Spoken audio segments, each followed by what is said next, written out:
once celebrated as the Prince of British boxing for his impeccable boxing skills and solid winning streaks, no one thought that Prince Naseem would leave boxing at a young age, only to end up in prison. Almost 2 decades later, things are tragic for Naseem Hamed, now 50 years old. Almost unrecognizable, what he has to say is definitely something no one saw coming. But to understand the tragedy unfolding at 50, we have to go back to where it all began: the boxing prince from Sheffield. Before the fame, Naseem Hamed was just a skinny kid growing up in a small part of Sheffield, England. He was born on February 12, 1974, to Yemeni immigrant parents who had arrived in the UK chasing the kind of life they could only dream of back home. The Hamed family lived in a rough, working-class part of Sheffield, where money was tight and opportunities were rare. It was a place where people like Naseem, his 8 siblings, and his parents found it hard to survive because their name and accent were all it took for the odds to be against them. From an early age, Naseem knew what it felt like to stand out in the wrong ways. He didn't quite fit the mold, and that meant he had to toughen up quicker than most. The streets weren't easy on him. He faced discrimination a lot more times in his early years. The struggle was constant, and the idea of belonging often felt out of reach. Still, even as a child, he knew he would find his way around one way or another. His father, Sal, saw that spark too, but he was also careful to measure the risks because the world they were living in wasn't always going to play fair, especially to a young boy of color. And so he needed to put Naseem onto something else, something more than school and street smarts. So when Naseem turned 7, his father made a choice that would shift the course of his entire life. He introduced him to boxing. And that's how Naseem trained at the Wincobank gym. Initially, the idea was supposed to teach Naseem to defend himself in case he needed to. However, what Sal didn't know was that this decision would change the course of his son's life forever in ways they never dreamed of. The Wincobank gym was run by Brendan Ingle, a trainer known for doing things a little differently. Brendan didn't care much for rules. He believed boxing was just as much about rhythm and personality as it was about fists. He wasn't interested in turning boys into machines. All he wanted was to shape fighters who could think, move, and outsmart their opponents before they ever threw a punch. For a kid like Naseem, it was just the perfect fit. He was smaller than most of his peers. He didn't even have the kind of build people saw and thought fighter. But Brendan saw something deeper. He saw that Naseem had quick feet, faster reflexes, and an instinct for movement that couldn't be learned from books. His interest in Naseem grew when he saw Naseem fight off 3 white kids who were picking on him, and that's when he knew Naseem was a born fighter. He had skills that were slick and unpredictable, and the interesting thing about him was that he was always one step ahead of his opponents. Day after day, that little gym became his second home, and under Brendan's guidance, something incredible started to take shape. Naseem wasn't just learning how to box, he was learning how to take control of the ring. It wasn't long before people in Sheffield started talking about the wiry kid with the big grin and fast hands who didn't fight like anyone else they'd ever seen. He wasn't the biggest, and most definitely not the strongest. But there was something about him, something that made it impossible to look away. He may have been small, but the ring had never seen anything or anyone quite like him. By the time Naseem Hamed hit his late teens, it was clear that boxing wasn't just a form of defense or hobby to him anymore. He had outgrown the amateur ranks and wanted more than trophies and medals. At age 18, he officially went pro, signing with Frank Warren in 1992.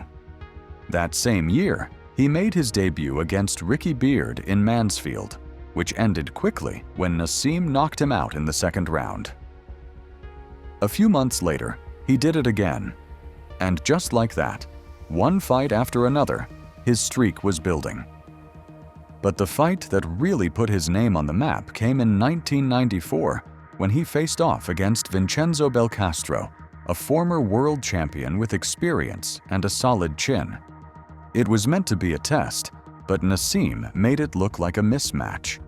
He outclassed Belcastro across 12 rounds to win the European bantamweight title, and suddenly, boxing fans across Britain started paying attention to the 5-foot boxer, not just because he won, but because of how he won. Naseem's style was sharp, reckless, and completely unpredictable. He kept his hands low, made wild defensive slips, and landed punches from angles most fighters didn't even train for. And yet, it worked. No one in the featherweight division fought like him, making him the #1 featherweight contender, even though he hadn't boxed at that weight at the time. Then came the real turning point in Naseem's career in 1995, when he challenged Steve Robinson for the WBO featherweight title in front of a hostile Welsh crowd. Robinson had held the belt for 2 years and was known for his toughness, but Naseem didn't care. He walked into the arena full of swagger and walked out as champion. He stopped Robinson in the 8th round after dominating nearly every minute of the fight. That night changed everything. Naseem wasn't just a rising talent anymore. He was a world champion at 21 and the youngest British fighter to win a world title at that weight. And the legend of Prince Naseem began. From that point on, his career exploded.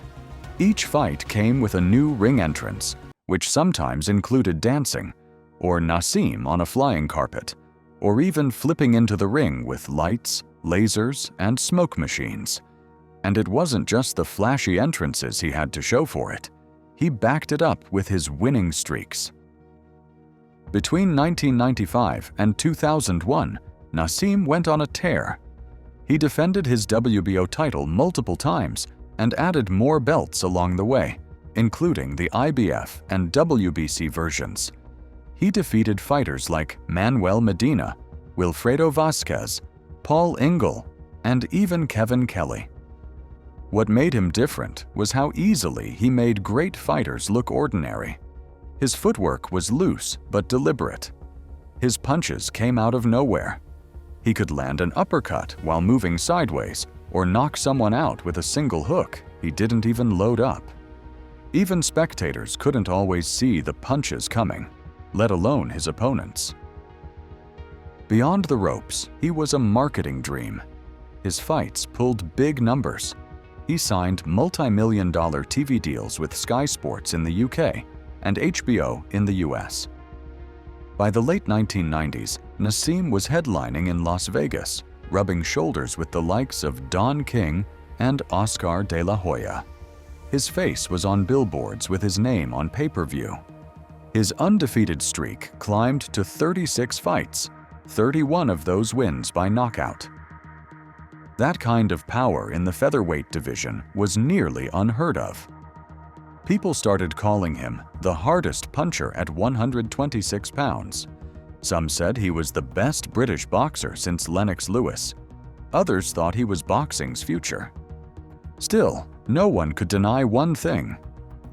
Prince Naseem Hamed was now one of the biggest names in the sport. He made the featherweight division exciting, flashy, and headline-worthy. He had changed the game.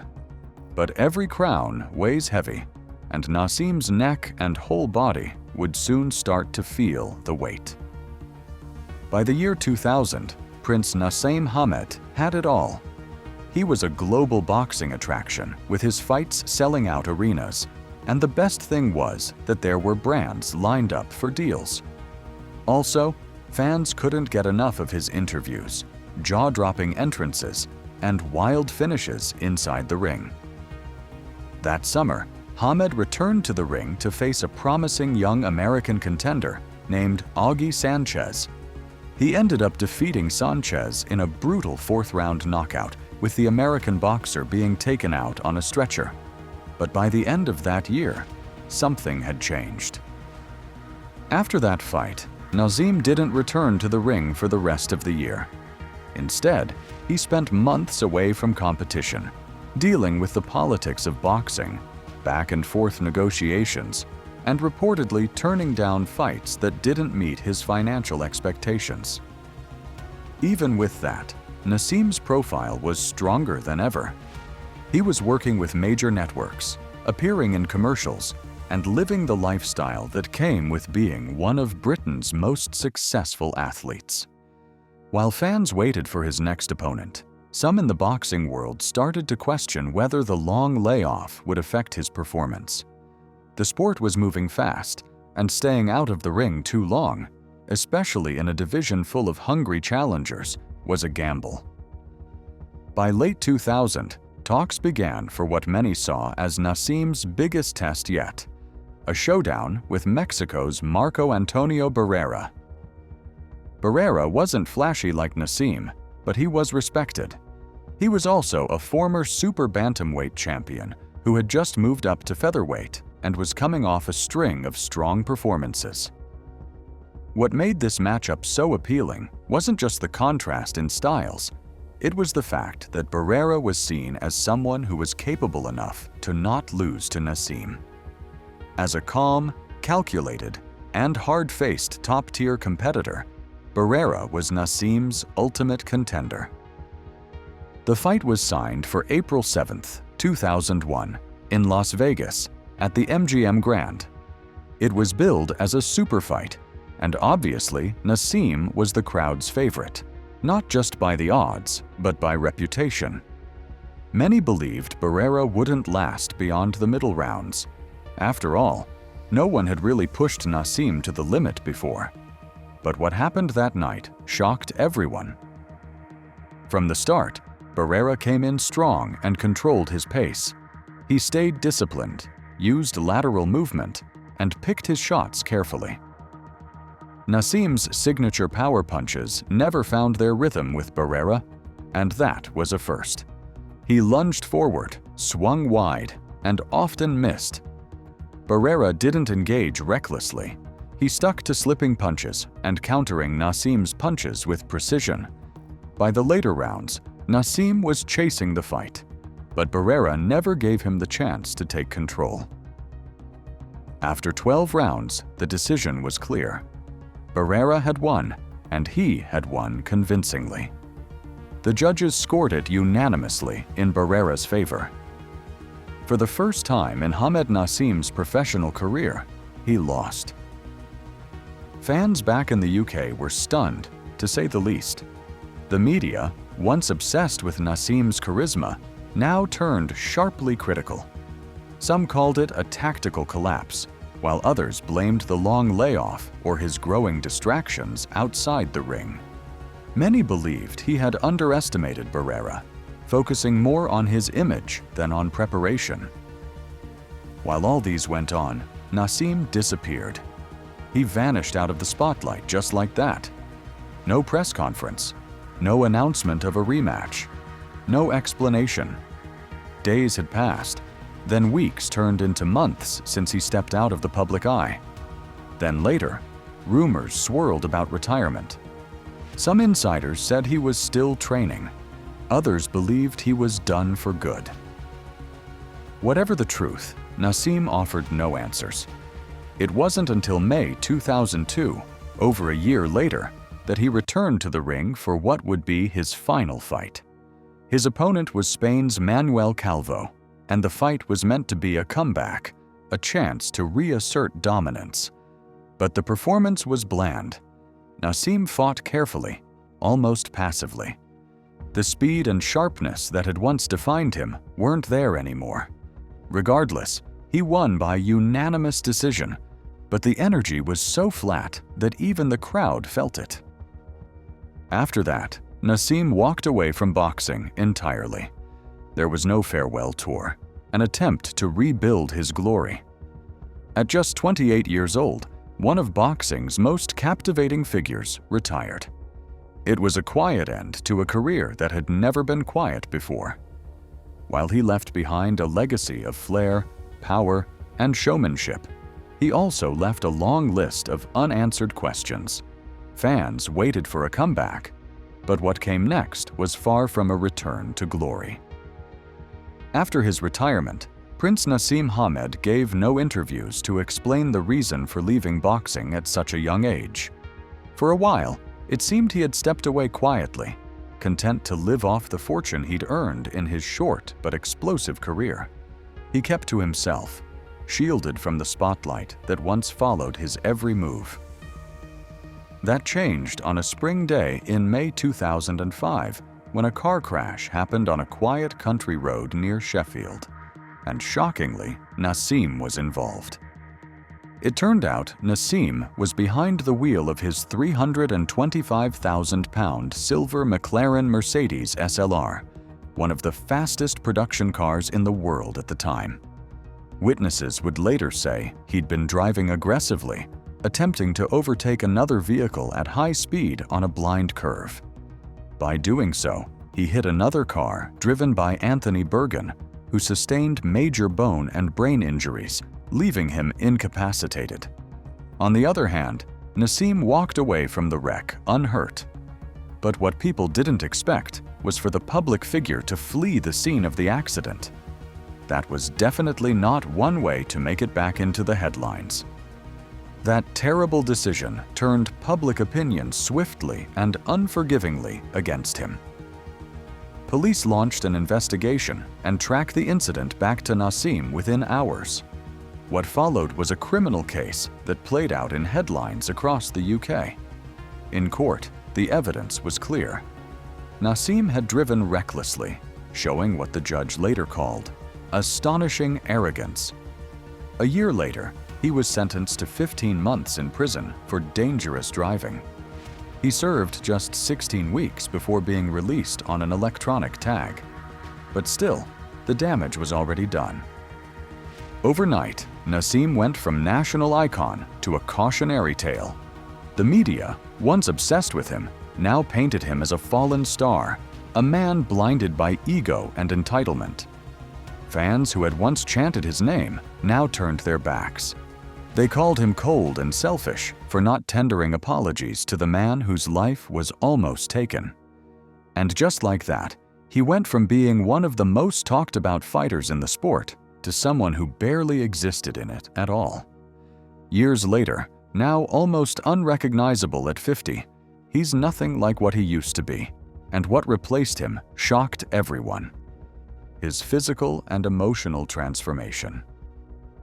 It had been years since anyone had seen Naseem Hamed in the public eye ever since the accident. He didn't come back to boxing, and he stayed off the radar until one fateful day. Almost 20 years ago, Naseem was sighted at Windsor in a red Corvette Stingray, grinning and waving as he cruised past startled onlookers. It wasn't the comeback fans expected. It wasn't in a boxing ring or on a TV screen. It was in traffic, of all places, not far from the Queen's residence. A town known for its royal quiet now had an unexpected visitor. Prince Naseem, parked outside a £1.2 million Georgian house he was reportedly renting. The moment went viral not because of the car or because of where he was, but it was because of how different he looked. Naseem, who had once ruled the featherweight division at a lean 126 pounds, now appeared totally different. Now in his early 50s, he seems to be well over 200 pounds. His sharp cheekbones were gone, replaced by a fuller, heavier face. His once wiry frame had filled out dramatically. And it didn't go unnoticed. Fans, reporters, and former trainers all weighed in. Sports forums lit up with questions asking if he was okay. He stayed quiet for a while, until one day, almost 2 decades to the day since his last professional fight, he spoke from the steps of that Windsor townhouse. A reporter from the Daily Mail asked how he was doing, and Naseem didn't hesitate. "I'm the happiest I've ever been," he said, smiling. "I've never been in a better place." It was a response that surprised people. They probably thought he'd have regrets over leaving boxing abruptly, without any explanations. And while he spoke, he didn't seem like his usual self. He'd typically have had some kind of boastfulness his time, but he was different. This time, he definitely wasn't boasting. I mean, there was no need to sell himself. He was just calm and reflective. He spoke about his life in Windsor, how he'd joined a local mosque and found peace in his faith. "The people here are beautiful," he added, speaking with a sense of genuine warmth. "I wish I could walk around with a camera, the number of people who stop and talk to me."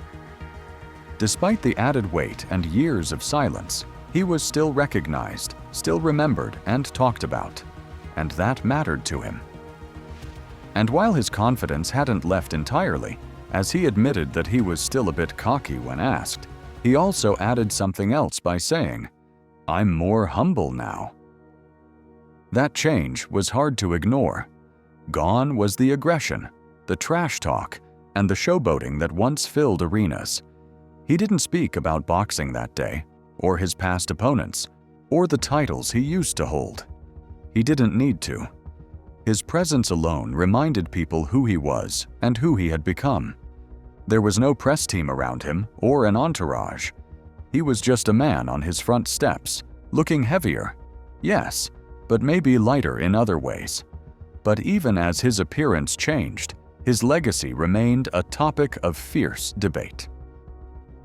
There's no denying that Naseem Hamed's impact on boxing is undeniable. He brought flash to featherweights, pulled in crowds who'd never watched a fight before, and gave kids from rough neighborhoods a new kind of hero. Fighters like Amir Khan, Tyson Fury, and even Conor McGregor have all pointed to Naseem as inspiration. And with such a career run, he was inducted into the International Boxing Hall of Fame in 2015, making him a true pioneer. What are your thoughts on Naseem's current state? Drop your thoughts in the comments. Don't forget to like, subscribe, and hit the notification bell on our channel so you never miss any of our uploads. Thank you for watching.